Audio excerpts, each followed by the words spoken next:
నమస్కారం గంటారావానికి స్వాగతం. ముందుగా ప్రధాన అంశాలు. ఢిల్లీలో ఘనంగా కాంగ్రెస్ పార్టీ 140వ ఆవిర్భావ దినోత్సవం. జెండా ఎగరవేసిన ఖర్గే, హాజరైన సోనియా, రాహుల్ గాంధీ. బీహార్లో అసల్సోల్ వద్ద పట్టాలు తప్పిన గూడ్స్ రైలు, రాకపోకలకు ఆటంకం, కొనసాగుతున్న పునరుద్ధరణ పనులు.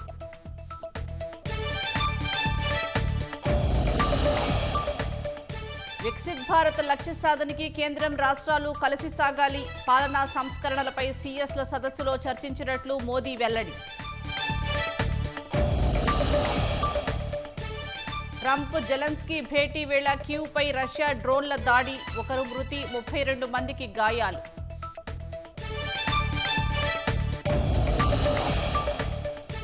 మేడిగడ్డ బ్యారేజ్ పునరుద్ధరణపై ఎల్ఎన్టీకి సర్కార్ డెడ్ లైన్. క్రిమినల్ చర్య ఎందుకు చేపట్టరాదో సమాధానం ఇవ్వాలని నోటీస్.